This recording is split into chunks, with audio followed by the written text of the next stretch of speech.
Hello friends, मैं doctor Devendra Singh आप सब लोगों का स्वागत करता हूं पशुधन सार संसार पर, आपके अपने चैनल जहां पर हम वेटनरी जो लाइफ स्टॉक असिस्टेंट हैं जिसके एग्ज़ाम अभी होने वाले हैं, इसके बारे में बहुत सारी चीज़ें हम लोग सीख रहे हैं धीरे धीरे। और ये एक ऐसा प्लेटफॉर्म है जहां से आप लोगों को फ्री ऑफ कॉस्ट सारी इन्फॉर्मेशंस मिलती रहेंगी।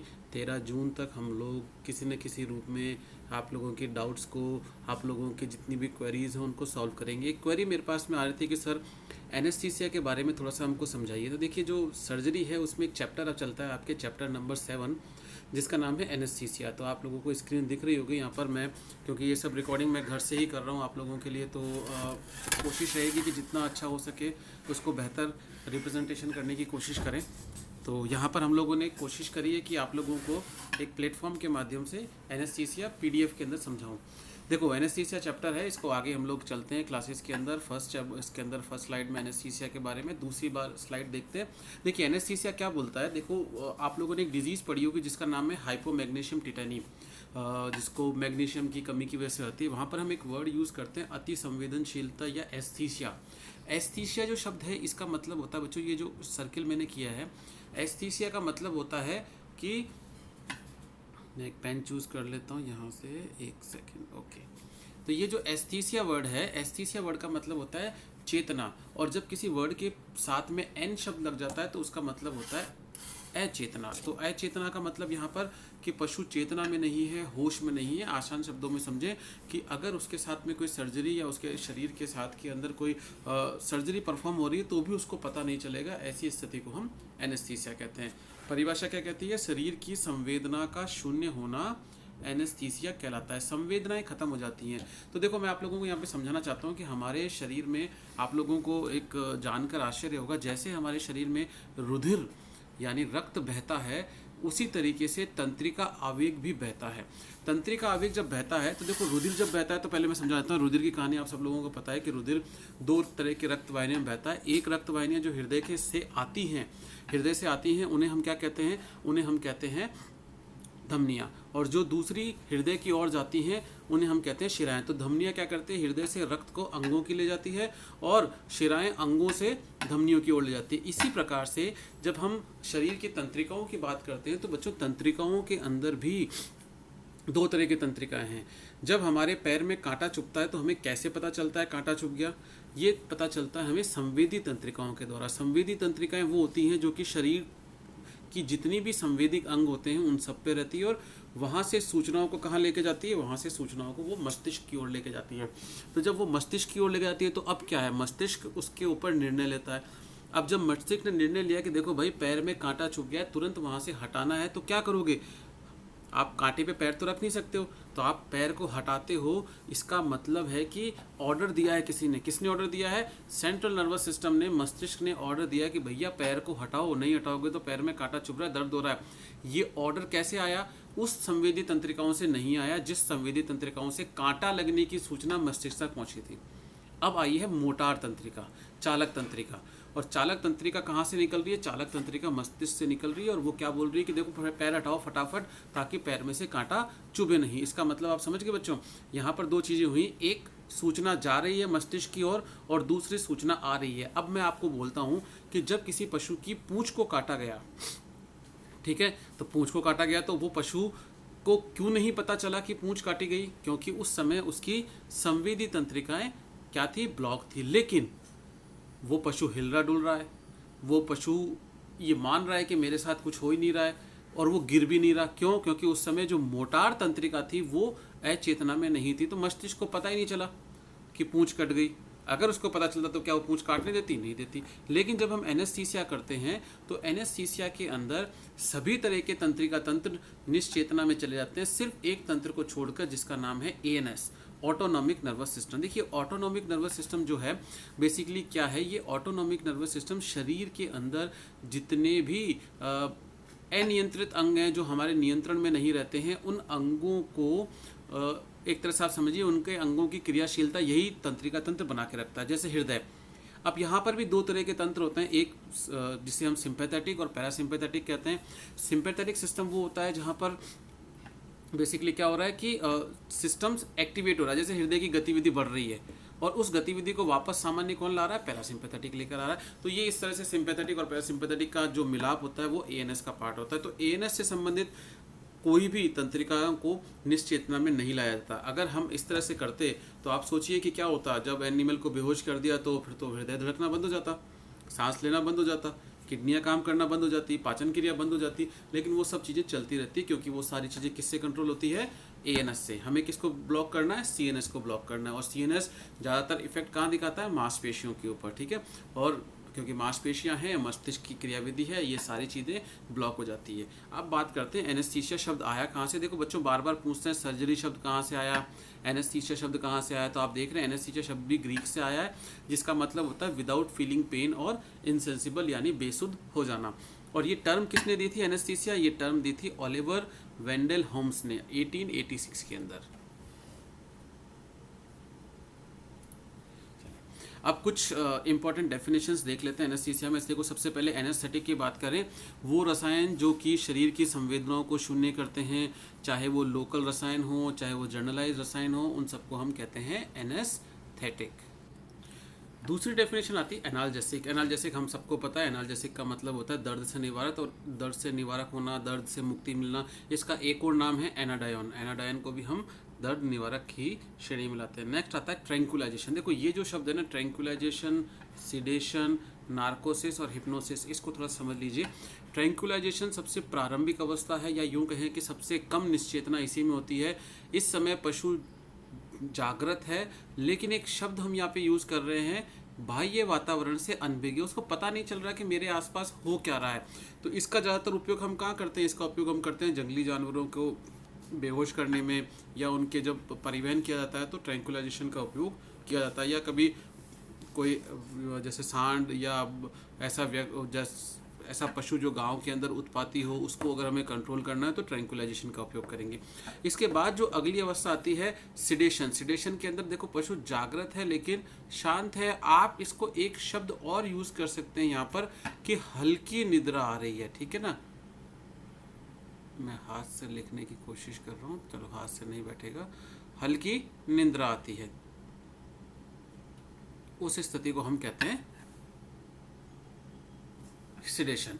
अब जब ये हल्की निद्रा गहरी निद्रा में कन्वर्ट हो जाती है, डीप स्लीप में कन्वर्ट हो जाती है, जिसको हम कहते हैं नार्कोसिस। और नार्कोसिस के बाद, हालांकि नार्कोसिस से पहले हमें करना है हिप्नोसिस। हिप्नोसिस का मतलब होता है कृत्रिम रूप से निद्रा।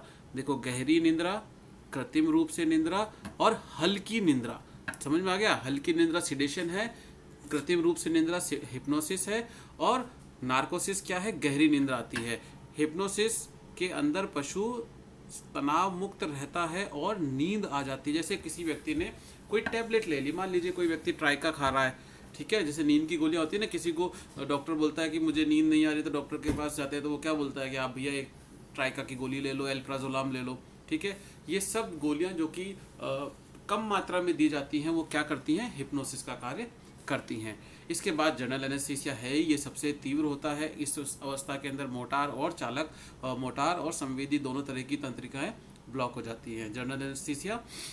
और उसके बाद में एक और एनेस्थीसिया आता है, लोकल एनेस्थीसिया, क्योंकि अगली स्लाइड में मैं समझा देता हूँ आप लोगों को। तो ये चार परिभाषा समझ लेना वापस। ट्रैंक्विलाइजेशन के बाद सिडेशन, सिडेशन के बाद हिप्नोसिस, हिप्नोसिस के बाद में नार्कोसिस, नार्कोसिस के बाद में एनेस्थीसिया, ठीक है। नेक्स्ट आता है एनेस्थीसिया के प्रकार। देखो एनेस्थीसिया के प्रकार जो हैं दो प्रकार के हैं, एक है लोकल एनेस्थीसिया, दूसरा जनरल एनेस्थीसिया। इस बार अगर आपने 2024 का प्रश्न पत्र देखा हो तो उसमें भी इन्होंने पूछा था कि सरफेस पर या जो त्वचा पर लगा कर एनेस्थीसिया करते हैं उसे हम क्या कहते हैं, तो उसे हम टॉपिकल या सरफेस एनेस्थीसिया कहते हैं। अब लोकल एनेस्थीसिया का मतलब ये समझिए कि जब कोई एनेस्थीसिया केवल स्थानीय रूप से रहे, यानी छोटे क्षेत्र में, सीमित क्षेत्र में रहेगा, तो उसे हम लोकल एनेस्थीसिया कहेंगे। और अगर वही एनेस्थीसिया पूरे शरीर को निश्चेतना में ला रहा है तो उसको हम क्या बोलेंगे, उसको हम जनरल एनेस्थीसिया बोलेंगे। अब हम लोकल एनेस्थीसिया को कैसे लगा सकते हैं, लोकल एनेस्थीसिया हम बेसिकली देखा जाए तो दो तरीके से लग सकते हैं। या तो हम त्वचा के ऊपर लगा लें, जिसको हम बोलेंगे सरफेस या टॉपिकल, या दूसरा हम इंजेक्शन के द्वारा लगाएं, ठीक है, इसको हम क्या बोलेंगे, इन्फिल्ट्रेशन बोलेंगे। तो इन्फिल्ट्रेशन का मतलब जैसे किसी एनिमल को हमने छोटी जगह पर इंजेक्शन लगाया तो वो केवल क्षेत्र वहीं पर सुन्न हो गया। अब जब हमने इंजेक्शन लगाया तो एक इंजेक्शन तो हम लगाते हैं फील्ड ब्लॉक या रिंग ब्लॉक के रूप में, जो कैसा लगेगा, पंखे के आकार में लगेगा। यहाँ से गोल गोल बनाना चालू करेंगे और उसके चारों तरफ, ये दिख रहा है थोड़ा सा डायग्राम, जैसे टीट फिस्टुला। टीट फिस्टुला में हम क्या करेंगे, रिंग बनाएंगे चारों तरफ और उसको हम लगाना इंजेक्शन ही है। तरीका दो ही है, या तो इंजेक्शन लगेगा या फिर उसकी त्वचा पे लगा सकते हो डायरेक्ट। एक और लोकल एनेस्थीसिया का प्रकार है, इसको कभी कभी किताबें अलग तरीके से डिफाइन कर देती है, बट आपको इसको लोकल में ही रखना है। इसका नाम है क्षेत्रीय निश्चेतन या रीजनल एनेस्थीसिया। देखो रीजनल एनेस्थीसिया अब दो प्रकार के हैं, एपिड्यूरल और पैरावर्टिबल। तो लोकल का ही पार्ट है एपिड्यूरल और पैरावर्टिबल, ये ध्यान रखिएगा, इसको अलग से नहीं करना है। अभी इसके बारे में हम लोग डिटेल में चर्चा बाद में करेंगे। अब जनरल एनेस्थीसिया, क्योंकि त्वचा पर लगाकर जनरल एनेस्थीसिया नहीं दिया जा सकता, इसलिए हम कैसे देंगे, इंजेक्टेबल फॉर्म में और इनहेलेंट। इनहेलेंट का मतलब होता है जब हम किसी वस्तु को सूंघाते हैं और सूंघा कर बेहोश करते हैं, तो या तो ये गैस के रूप में होगी या तरल के रूप में होगी। उसको हम लोग आगे की स्लाइडों में पूरा कर लेंगे। तो मुझे लग रहा है कि आप लोगों को थोड़ा अभी समय की अल्पता भी है, तो थोड़ा सा फास्ट हम लोग चलने की कोशिश करेंगे। जहाँ आपको लगे उसको आप लोग लिख लीजिएगा। देखो सरफेस पे या तो हम जेल लगा सकते हैं, या हम जैसे कोई सेंट या स्प्रे आता है उसको लगा सकते हैं, या तरल के रूप में लगा सकते हैं। समझ रहे हो ना। जैसे जेल आपको पता है लिग्नोकेन जेली आती है जिसका उपयोग करते हैं, और अगर उसका स्प्रे बन जाएगा तो स्प्रे भी आते हैं। आजकल मेस्टाइटिस के केसेस में बहुत सारे एरोसोल स्प्रे आते हैं जिसका उपयोग किया जाता है। ठीक है, नेक्स्ट आता है इन्फिल्ट्रेशन यानी इंजेक्शन लगाकर। रिंग ब्लॉक या फील्ड ब्लॉक मैंने बोला था आपको, टीट फिस्टुला का एग्जांपल आप रख सकते हो। जैसे ये दिख रहा है आपको यहाँ पे फैन पैटर्न के अंदर इन्होंने बनाया है, इंजेक्शन चारों तरफ से गोलाई के अंदर लगाया है। अब आते हैं रीजनल। रीजनल हमारे पास में दो था, एपिड्यूरल और पैरावर्टिबल। जब ड्यूरा मैटर के बाहर कोई इंजेक्शन लगेगा तो उसको हम एपिड्यूरल कहेंगे, और जब वर्टिब्रा के पैरेलल हम लगाएंगे तो उसको हम पैरावर्टिबल कहेंगे। खैर इसको अभी हम लोग डिटेल में ले लेंगे, अभी थोड़ी देर बाद में क्लासेस इसके अंदर भी पूरी आ जाएगी। नेक्स्ट कुछ एग्जाम्पल ले लेते हैं हम लोग साथ के साथ। जैसे लोकल एनेस्थीसिया की बात करें, एग्जाम्पल में देखो लोकल एनेस्थीसिया की पहचान क्या है। लोकल एनेस्थीसिया के पीछे लगता है भैया केन। केन शब्द जहाँ लग जाए यही पूछेंगे आपसे, कौन सा लोकल है कौन सा जनरल एनेस्थीसिया है। केन शब्द जहाँ लग जाए इसका मतलब आप मान लीजिए कि वो सब क्या है, लोकल एनेस्थीसिया। तो पहला जो लोकल एनेस्थीसिया था वो कौन सा था, कोकेन। कोकेन जो है सबसे पहले खोजा गया लोकल एनेस्थीसिया, जिसकी खोज किसने की थी भाई, नीमान ने इसकी खोज की थी। इसके बाद प्रोकेन हाइड्रोक्लोराइड जो कि मार्केट में नोवोकेन के नाम से मिलता है, हालांकि कभी कभी पूछ लेते हैं नोवोकेन क्या होता है। इसके बाद एक और है लिग्नोकेन जो कि बहुत इंपॉर्टेंट है। देखो लिग्नोकेन के बारे में आपको समझा दूं कि लिग्नोकेन को हम बोलते हैं जाइलोकेन। जाइलोकेन मार्केट में मिलने वाला ट्रेड नेम है, ध्यान रखना बच्चों। ये कोई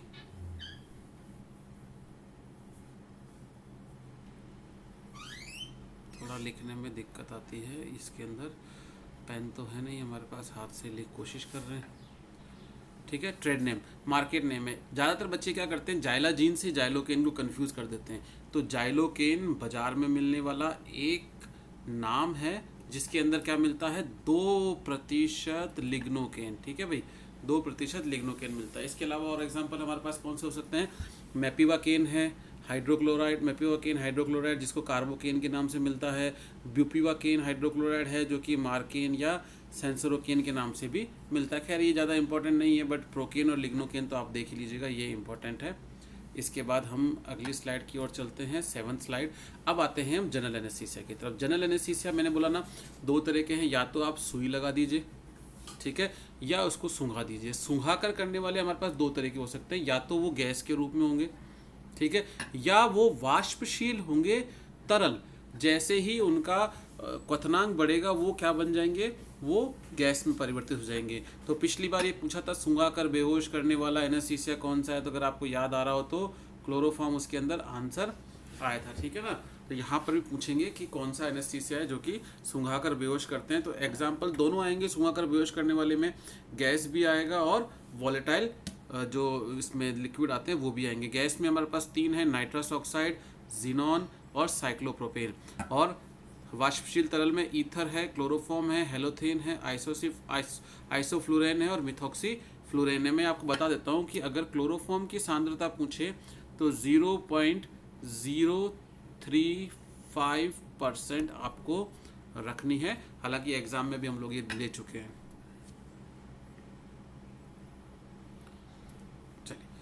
अब बात करते हैं इंजेक्टेबल की। यही जनरल एनेस्थीसिया ही है सारे इंजेक्टेबल। और देखिए बारबिचुरेट्स आप अच्छी तरीके से करके जाना बच्चों। बारबिचुरेट आपके फार्माकोलॉजी में है, यहाँ पर तो इतने हैं नहीं बारबिचुरेट। एक दो बारबिचुरेट में यहाँ पे एंट्री कर रहा हूँ, क्योंकि बारबिचुरेट का क्लासिफिकेशन आपको पता है ना। बारबिचुरेट बेसिकली किससे बनते हैं? यूरिया और मेलोनिक एसिड से बनते हैं। तो एक अम्ल बनता है जिसका नाम है बारबिचुरिक अम्ल।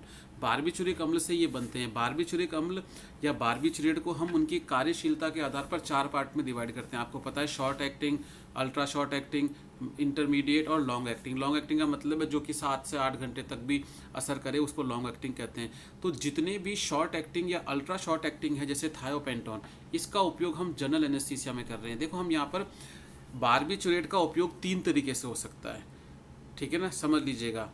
सीडेटिव में हो सकता है, ठीक है, इसका उपयोग जनरल एनेस्थीसिया में हो सकता है, इसका उपयोग हिप्नोटिक्स में भी हो सकता है, या इसको आप नार्कोसिक्स हिप्नोटिक बोल सकते हो, हिप्नोटिक्स में हो सकता है। लेकिन बारबिचुरेट का उपयोग ट्रैंक्विलाइजेशन में नहीं होगा। पशु जागृत है, वातावरण से अनभिज्ञ है, ऐसी स्थिति नहीं होगी। अब क्यों करते हैं बारबिचुरेट का उपयोग? देखो बारबिचुरेट का उपयोग 2 तरीके से तो बहुत इंपॉर्टेंट है। एक तो जनरल एनेस्थीसिया में जिसमें आपको थायोपेंटन और पेंटोबारबिटॉन, ये 2 का तो नाम याद रखना है, बाकी चाहे आप भूल जाए कोई दिक्कत नहीं है। पेंटोबारबिटॉन मतलब मार्केट में किस नाम से मिलेगा भाई? नेम्ब्यूटाल। चलो मैं नोट्स में दे दूंगा, कहीं पर आप लोगों को दिए हुए भी होंगे मेरे बारबिचुरेट्स के नोट्स। डिस्क्रिप्शन में मैं एक PDF अपलोड कर दूंगा जिसमें बारबिचुरेट्स के बारे में आपको मिल जाएगा, ठीक है।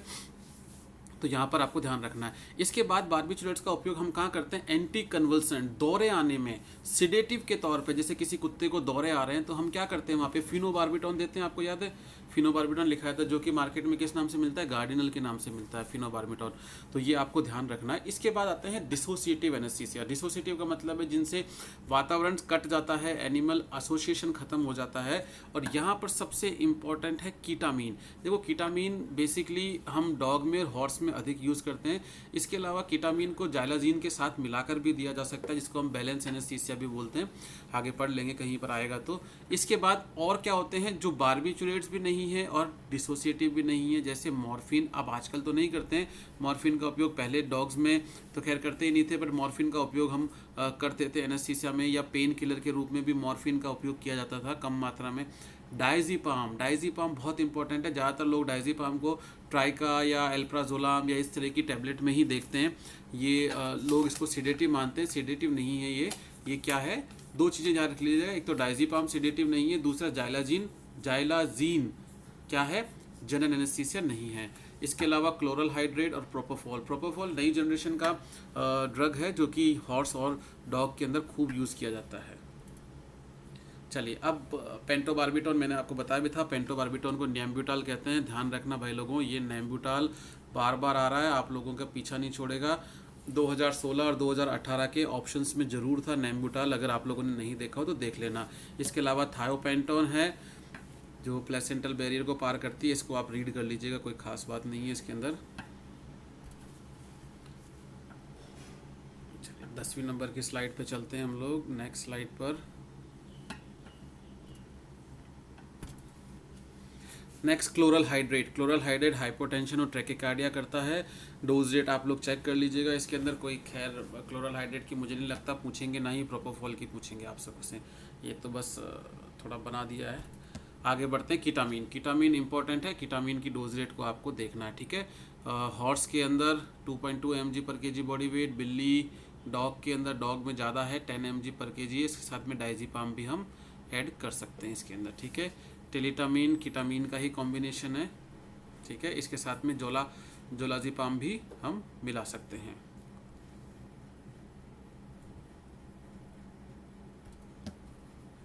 चलिए अब बात करते हैं एनेस्थीसिया के स्टेजेस कौन से हैं। देखो ये क्वेश्चन कभी कभी आ जाता है, या हो सकता है जैसे फ्रैक्चर के क्लासिफिकेशन का सीरीज पूछी थी, फ्रैक्चर के ट्रीटमेंट की सीरीज पूछी थी, तो इसी तरीके से ये भी आपसे पूछी जा सकती है। अब यहाँ पर हम देखें तो आप देखेंगे कि यहाँ पर 4 स्टेज हैं जो कि सीरीज में चलती हैं। पहली स्टेज क्या है? Voluntary excitement. देखो ये जो सीरीज या ये जो स्टेज है, इस स्टेज के अंदर हो क्या रहा है? एनिमल एक्साइटमेंट करेगा जो कि उसकी इच्छा पे निर्भर करता है, मतलब वो इधर उधर भागने की कोशिश करेगा, या आप कह सकते हैं कि वो बचने की कोशिश करेगा, इंजेक्शन लगाने के बाद एक कॉर्नर की तरफ चला जाएगा। दूसरी जो स्टेज आती है उसको हम कहते हैं stage of involuntary excitement. Involuntary excitement का मतलब होता है कि जहाँ पर पशु का बस नहीं चल रहा, लेकिन फिर भी शरीर से कंपन या एक्साइटमेंट या मांसपेशियों में जो संकुचन है वो हो रहा है। ठीक है, यहाँ पर धीरे धीरे मसल्स शिथिल होने लग जाएंगी, श्वसन दर सामान्य रहती है और चेतना खत्म हो जाती है। तीसरी स्टेज जो आती है वो स्टेज आती है सर्जिकल एनेस्थीसिया। यही वो स्टेज है जिसके अंदर हम एनेस्थीसिया कर सकते हैं। एक और बात है कि देखो, शरीर के सारे रिफ्लेक्स इस स्टेज में ख़त्म हो जाते हैं। सारे रिफ्लेक्स का मतलब होता है कि जब हम पशु के आँख के पास में हल्का सा भी कोशिश करेंगे टैप करने की तो उसको कुछ भी पता नहीं चलेगा, लेकिन सिर्फ एक रिफ्लेक्स बना रहता है जो कि है पैरों का। अगर हम डॉग के पंजे को देखें और पंजों को इस तरह से दबाने की कोशिश करेंगे तो वो अपने पैर को पीछे की तरफ खींच लेगा, जिसको हम क्या बोलेंगे, पीडल रिफ्लेक्स। पीडल मतलब पैरों का रिफ्लेक्स होता है। यही वो अवस्था है जिसमें सर्जरी की जा सकती है। इसके बाद अगली जो अवस्था है वो अवस्था आती है फोर्थ स्टेज, जिसको हम कहते हैं प्रोग्रेसिव मेडुलरी पैरालिसिस या स्टेज ऑफ डेथ।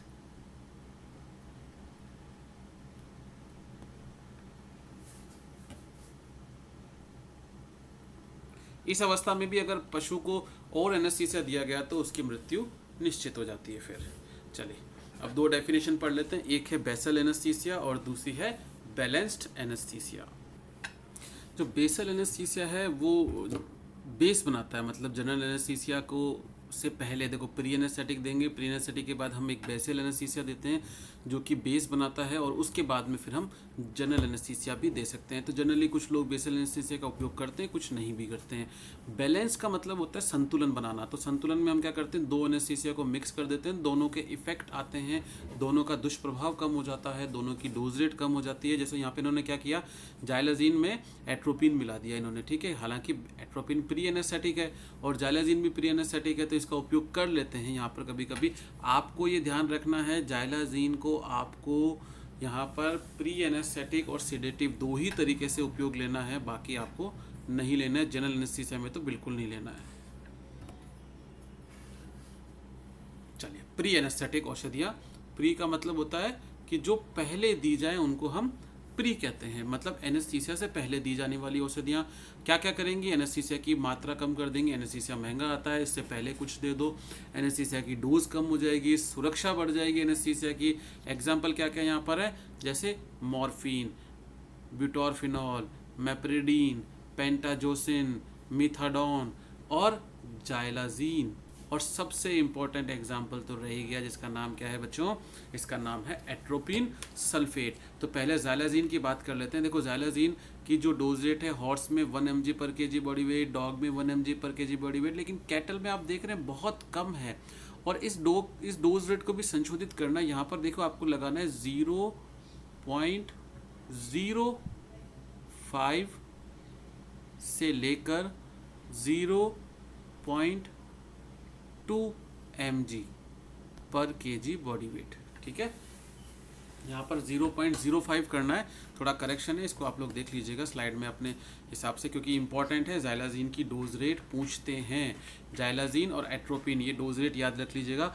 डॉग के अंदर 0.04 mg, जनरली इसको 4 की जगह आप हॉर्स वाली डोज कर लीजिएगा, यहाँ पर 0.2 mg ही कर लीजिएगा। देखो मैं फिर करेक्शन कर देता हूँ, 0.2 mg, ठीक है, सॉरी 0.02 mg, यहाँ पर 0.02 mg रहेगा। जैसे 0.04 mg है, मैं इसको क्योंकि हाँ 0.02 mg पर केजी बॉडी वेट, ये आपको रखनी है यहाँ पर, ठीक है। एट्रोपिन सल्फेट बहुत इंपॉर्टेंट है। देखो, लार की कम करेगा, एंटीसियालागॉग्स है, आप सब लोगों ने फार्माकोलॉजी में पढ़ रखा होगा। लार को कम करने का रीज़न क्या होता है, देखो जितनी ज़्यादा लार बनेगी वो वापस एनिमल सॉलो कर सकता है, और वो हो सकता है कि ईसोफेगस में ना जाके ट्रैकिया में चले जाए, तो रेस्पिरेटरी यहाँ पर निमोनिया, एस्पिरेटरी निमोनिया हो सकता है। इसके अलावा हृदय की गति बढ़ाता है, हृदय घात को कम करता है, बहुत सारे काम करता है एट्रोपिन सल्फेट।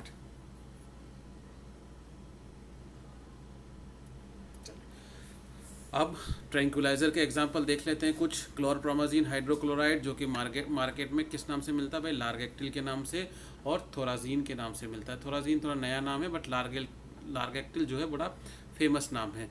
ट्राइफ्लुप्रोमाजीन, इसको तो आप लोग याद कर लीजिएगा, जो मार्केट में सिक्विल के नाम से मिलेगा, इंपॉर्टेंट है। कैटल में 0.1 से 0.2 mg/kg body weight IV intramuscular लगा सकते हैं, हॉर्स में 0.2 0.3। डॉग के अंदर डोज रेट ज़्यादा होती है।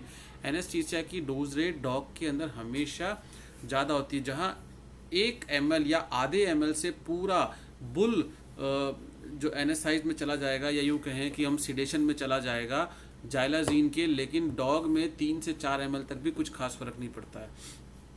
तो इसलिए आप देख रहे हैं डॉग के अंदर जाइलाजीन की डोज रेट भी ज़्यादा होती है। इसी तरीके से डॉग के अंदर दूसरे एनेस्थीसिया या उनके जो प्रकार होते हैं जैसे ट्रैंक्विलाइजर है, इसकी डोज रेट भी ज़्यादा। यहाँ पर आप देखो तीसरा लिखा है एसिप्रोमाजीन और प्रोमिथाजीन।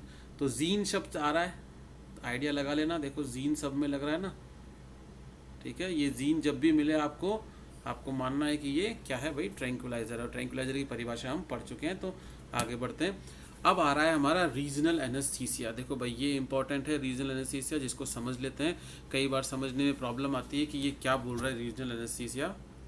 चलो तो देखो एपीड्यूरल, पहले तो इस शब्द को समझ लेते हैं कि एपी का मतलब क्या होता है। एपी का मतलब होता है बाहर की ओर, पेरी का मतलब चारों तरफ, तो जो बाहर की तरफ लगे। अब ड्यूरल क्या है, हमारे मस्तिष्क में और मेरु रज्जु में 3 प्रकार की झिल्लियाँ मिलती हैं। ये झिल्लियाँ बेसिकली क्या हैं, ये इनको हम मेनिंजिस कहते हैं। और मेनिंजिस क्या करती हैं, शरीर में जो तंत्रिका तंत्र है उसको सुरक्षा प्रदान करती है। बाहर से ऊपर से, या यूँ कह दें कि ऊपर से नीचे की ओर चलें तो 3 प्रकार की झिल्लियाँ मिलती है। पहली है ड्यूरामेटर, दूसरी अरेक्नॉइड और तीसरी पायामेटर। ये आप लोगों ने मेनिंजिस में, मैंने मेडिसिन में भी आप लोगों को करवाया है। इसके अलावा आप लोग यहाँ पे भी समझ लीजिए, ड्यूरामेटर, अरेक्नॉइड और पायामेटर। जब हमने ड्यूरामेटर के बाहर इंजेक्शन लगाया तो इस स्थिति को हम क्या बोलेंगे भाई, इस स्थिति को हम बोल रहे हैं, ये स्थिति क्या है, ये स्थिति है एपीड्यूरल। एपीड्यूरल एनेस्थीसिया हमने यहाँ पर लगा दिया, ठीक है। ये जो आपको दिख रहा है ये एपीड्यूरल एनेस्थीसिया है। और आप सब जानते हैं कि अरेक्नॉइड जो स्पेस है, इसके नीचे यानी सब अरेक्नॉइड एरिया में एक द्रव्य मिलता है जिसका नाम है CSF, ठीक है भाई लोगों। तो CSF के अंदर जब सुई लगती है तो उसको हम कहते हैं इंट्राथीकल इंजेक्शन।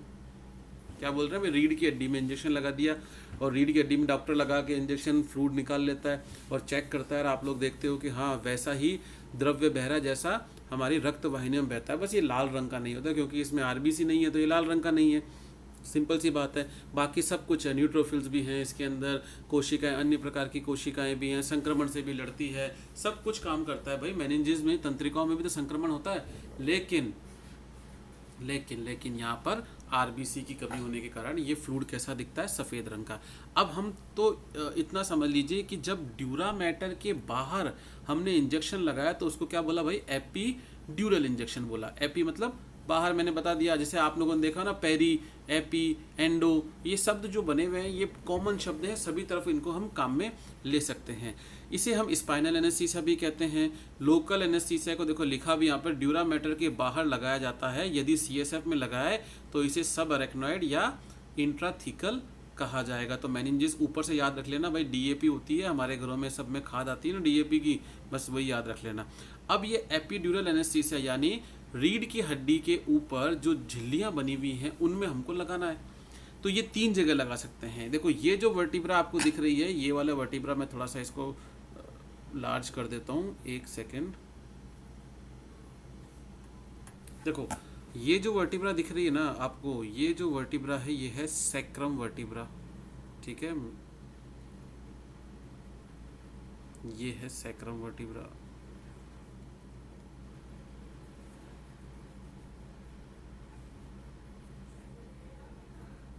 ठीक है, एस।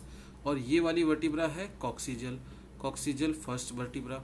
और इसके पीछे जो वर्टिब्रा है वो है लंबार वर्टिब्रा। तो आप ऐसे समझिए कि लंबार, सैक्रम और कॉक्सिजल। और हमको पता है कि सैक्रम कितनी होती है भाई, सैक्रम 5 वर्टिब्रा होती है। तो ये जो लास्ट वाली होती है वो इसको S5 हम कहते हैं।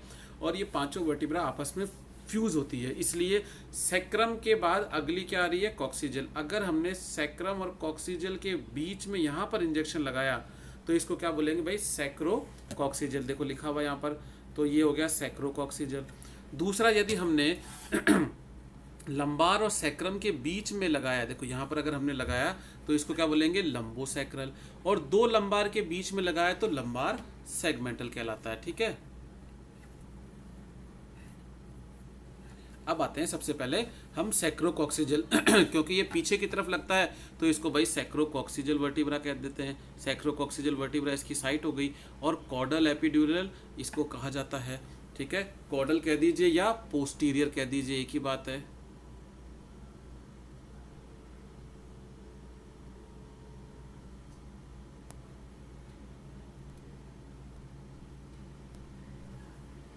ठीक है, कोडल कह लो या इसको पोस्टीरियर एपिड्यूरल एनेस्थीसिया कह लो। अब कैटल में तो ये C5 S5 और C1 के मध्य लग रही है, लेकिन हॉर्स में क्या होता है भाई, देखो ये जो दोनों वर्टिब्रा होती हैं ये हॉर्स में फ्यूज होती हैं, इसलिए हॉर्स के अंदर लगता है C1 और C2 के मध्य। क्यों लगाते हैं, क्योंकि हमको पेरिनियल एरिया को ब्लॉक करना होता है। पेरिनियल एरिया का मतलब जो कि दोनों थाइस के बीच का जो एरिया है वो पेरिनियल एरिया कहलाता है। क्या क्या कर सकते हैं, ROP, uterus, rectum, vaginal prolapse, tail amputation, atresia ani, ये छोटे जो भी ऑपरेशन है जिनको हम एनएस के आसपास या वेजाइनल क्षेत्र के आसपास करना चाहते हैं उसको हम कर सकते हैं। सबसे इंपॉर्टेंट यहाँ पे टेल एम्पुटेशन रहता है। अब देखो यहाँ पर हम एनेस्थीसिया कौन सा काम में ले रहे हैं, एनेस्थीसिया यहाँ पर हम लिग्नोकेन काम में ले रहे हैं। तो मैंने पहले कहा था ना कि एपिड्यूरल या पैरावर्टिबल जो एनेस्थीसिया है वो किसका प्रकार है भाई, ये दोनों ही प्रकार हैं रीजनल एनेस्थीसिया, लोकल एनेस्थीसिया के प्रकार है। यहाँ पर हम कौन सा काम में ले रहे हैं, लोकल एनेस्थीसिया, लिग्नोकेन काम में लेते हैं। कितना लगा सकते हैं, 10 से 15 ml तक आप लगा सकते हो, कोई दिक्कत वाली बात नहीं है। तो समझ में आ रहा है ना, तो साइट इंपॉर्टेंट है, काम इंपॉर्टेंट है, और इसमें हम क्या लगा रहे हैं वो हमारे लिए इंपॉर्टेंट है। चलो आगे बढ़ते हैं। इसके बाद नेक्स्ट जो आता है वो आता है लंबार और सैक्रम वर्टिब्रा के बीच में लगाना है हमको। तो इसको हमने कॉर्डल बोला था, इसको हम एंटीरियर बोलेंगे, आगे की तरफ लग रहा है। अब हम क्या कर सकते हैं, हम इसके अंदर थोड़े बड़े ऑपरेशन कर सकते हैं, क्योंकि लंबार और यहाँ पर सैक्रम दोनों वर्टिब्रा का जो एरिया है वो ब्लॉक हो रहा है। कौन कौन से, सिजेरियन, लैप्रोटोमी, यूरेथ्रोटोमी, रूमेनेटोमी, सिस्टोटोमी आदि इसके अंदर किए जा सकते हैं। ठीक है, इसके बाद अगर हम लंबार वर्टिब्रा के बीच में लगा रहे हैं तो इसको हम लंबार सेगमेंटल कहेंगे। L1 L2 के मध्य लगा दीजिए इसके अंदर। ठीक है, L3 तक भी जा सकते हैं, वही सारे काम इसमें हम कर सकते हैं। थोड़ा सा एरिया आगे आ जाएगा, जैसे अगर डायफ्रामेटिक हर्निया हमको करना है तो हम दो लंबार वर्टिब्रा के बीच में एक हम यहाँ पर लगा सकते हैं। ठीक है, उम्मीद है कि आपको ये समझ में आ रहा होगा। नेक्स्ट आता है पैरावर्टिबल। इसको आप समझ लीजिए, पैरावर्टिबल बहुत इंपॉर्टेंट है। मैं आपको बहुत शॉर्ट में समझा देता हूँ। देखो, दो वर्टिब्राओं के बीच में एक जगह होती है जिसको हम कहते हैं इंटरवर्टिब्रेट फोरामेना। ठीक है, यानी मैं अगर क्योंकि हाथ से बनाने में ये एक वर्टिब्रा और एक ये दूसरी वर्टिब्रा, इन वर्टिब्रा के बीच में एक छिद्र होता है जिसको हम कहते हैं इंटरवर्टिब्रेट फोरामेना। ये जो तंत्रिका इसमें बह रही थी या तंत्रिका इसमें प्रवाहित हो रही थी, ये जब स्पाइनल नर्व के रूप में बाहर आती है तो इसी फोरामेना के द्वारा बाहर आती है और ये पूरे क्षेत्र में फैल जाती है। इसी तरीके से दो वर्टिब्रा और ले लीजिए, उनके बीच में भी जो छिद्र बनेगा उसको भी हम इंटरवर्टिब्रेट फोरामेना कहेंगे, और यहाँ से भी तंत्रिकाएं बाहर निकलेंगी। गायों में आपको पता है कि 37 जोड़ी तंत्रिकाएं होती हैं, ये इस तरफ की तंत्रिकाएं और सेम तंत्रिकाएं अगली तरफ भी आपको वहाँ पर भी मिलती हैं। ये तंत्रिकाएं स्पाइनल नर्व से ही निकलती हैं और इन्हें हम स्पाइनल नर्व कहते हैं, जो कि लगभग 37 जोड़ी होती है। क्या करती हैं ये मांसपेशियों की, दोनों तरफ की मांसपेशियों यानी अगले पैरों और पिछले पैरों के जो मूवमेंट होते हैं वो इसी को ही करती है। अब हमारा एक शब्द यहाँ पर यूज करते हैं, देखो, पैरावर्टिबल। पैरा का मतलब पैरेलल, पैरेलल का मतलब होता है समानांतर। जब हमने वर्टिब्रा के अंदर अगर मैं यहाँ पर इंजेक्शन लगाता तो इसको मैं बोलता एपिड्यूरल, लेकिन मैं क्या कर रहा हूँ, यहाँ इंजेक्शन नहीं लगाकर मैं इंजेक्शन कहाँ लगा रहा हूँ, इस वर्टिब्रा के समानांतर लगा रहा हूँ। देखो, मैं इंजेक्शन कहाँ लगा रहा हूँ भाई, मैं इंजेक्शन लगा रहा हूँ इस वर्टिब्रा के समानांतर। अब मैंने क्या किया, यहाँ इंजेक्शन लगाना शुरू किया, ये इस तरह से।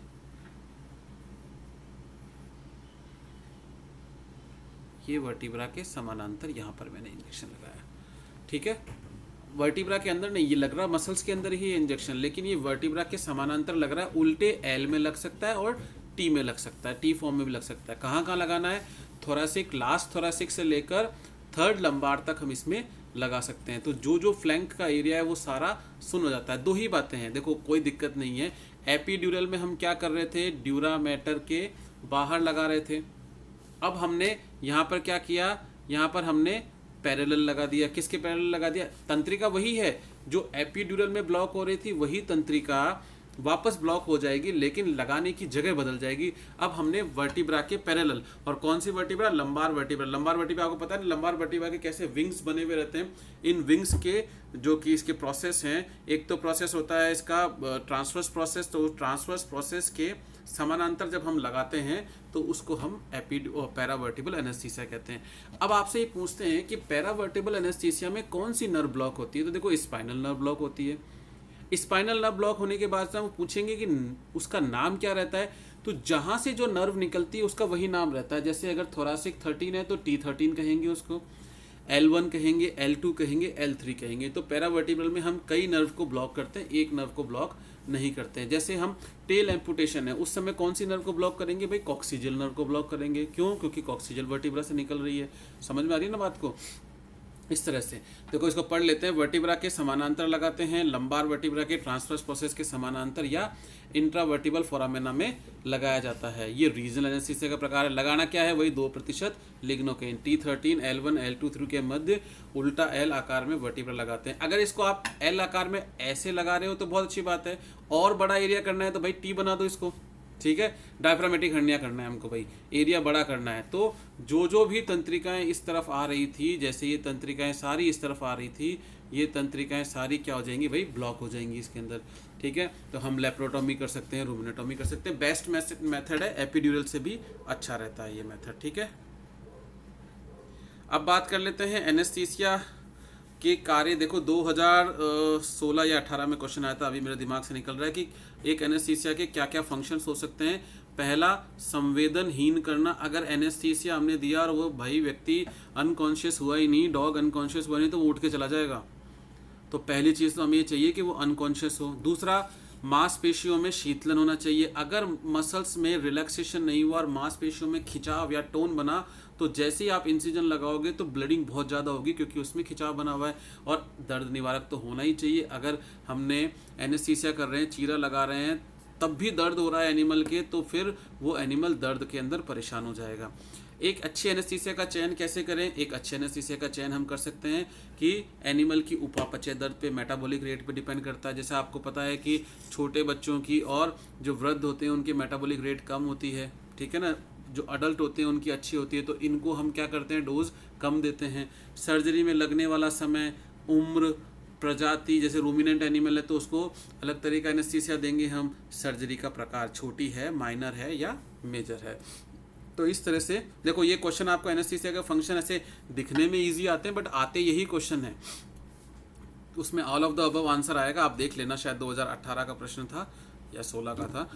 तो इस तरह से ये चैप्टर हमारा कंप्लीट होता है। कोशिश तो कर रहा था कि जल्दी फास्ट में ले लूँ, लगभग फिर भी 39-40 मिनट तो लग ही गए इसको होने में, पर कोई बात नहीं। आगे एक ही इसी तरह के दूसरे चैप्टर्स भी हम लोग कवर करेंगे। आप लोग इस पर अपनी ज़रूर राय दीजिएगा, ये मैं अभी आप लोगों तक भेज दूँगा। और जिस चैनल के माध्यम से आया, जो कि पशुधन सार संसार है, कृपया करके इसको लाइक करें, शेयर करें। ये आप ही लोगों के लिए बनाया गया चैनल है, ताकि ज़्यादा से ज़्यादा लोगों का इसमें फ़ायदा हो सके। और बेल आइकन को ज़रूर प्रेस कीजिएगा। Thank you very much.